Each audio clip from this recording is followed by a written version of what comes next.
Before diving in, I would like to say something. If you start a business and fail along the way, don't give up just yet. Take it as a learning opportunity and build on it. This is exactly what Thomas Hilfiger, also known as Tommy Hilfiger, did. His jeans stores, operating under the brand name The People's Place, faced bankruptcy when he was only 25 years old. But that was only the beginning of his story.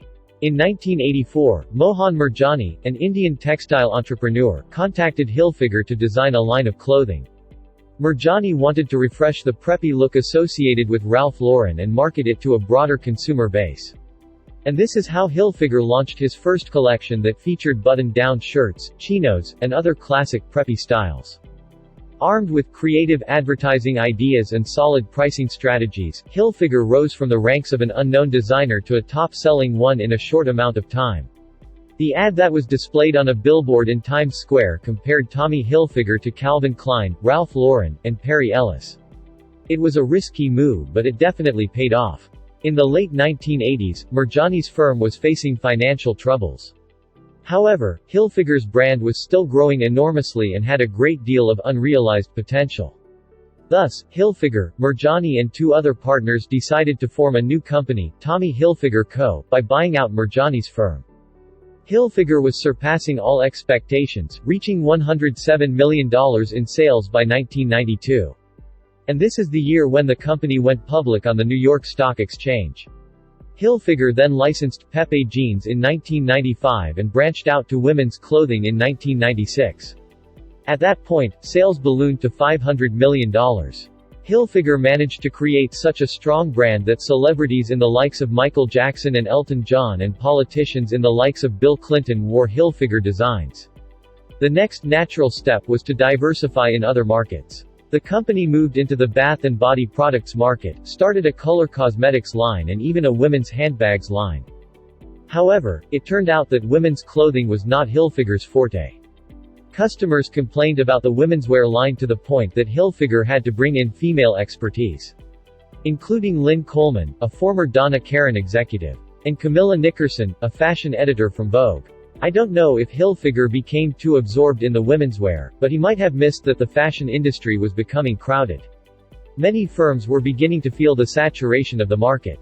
If you watched our video on Gap, you would have noticed that Gap sales also started to decline in the early 2000s. That was the fate of complacent companies that were resting on their laurels. Hilfiger had lost its way in the early 2000s. In an interview in 2001, Thomas reflected on his mistakes. He said that they tried to be at the forefront of trends by introducing the coolest and most advanced clothes. They were essentially oversupplying the demand. The consumers really did not respond to the new initiative. To revive demand, Hilfiger started discounting the clothes. However, that did not move the needle. The only way to reduce price further and still make a profit was to reduce the quality of the products. This means using cheaper materials and spending less time on design and quality control. Customers no longer had faith in the brand's quality and revenue fell drastically from $2.1 billion in 2000 to $1.8 billion in 2006. Shareholders were displeased with performance, particularly with the U.S. division. Hilfiger knew that a turnaround would be hard to pull off while being scrutinized by public shareholders. That's why it put itself up for auction and was bought by Apex Partners for $1.6 billion. Being a private company again meant that they could focus on long-term objectives rather than next quarter's numbers. They made the hard call of laying off 40% of the workforce. The U.S. market was becoming overheated and thus they decided to focus on international expansion. They also put in place an exclusive strategic alliance with Macy's which helped reignite sales in the U.S. The numbers reflected the massive overhaul Apex did. And an IPO was even touted in 2007, but then came the financial crisis. It is worth pointing out that revenues fared really well during the crisis, growing to $2.2 billion by 2009. This is thanks to the renewed focus on producing affordable, accessible and preppy American clothes. Apex did such a great job that Philips Van Heusen decided to buy Hilfiger for $3 billion in 2010. Philips Van Heusen, who have an incredible amount of experience in the fashion industry, took Hilfiger to the next level. They know all of the ins and out of the industry from operating brands such as Calvin Klein, Aero, Izod, Speedo and Van Heusen. Hilfiger revenues grew to $4.7 billion in 2019.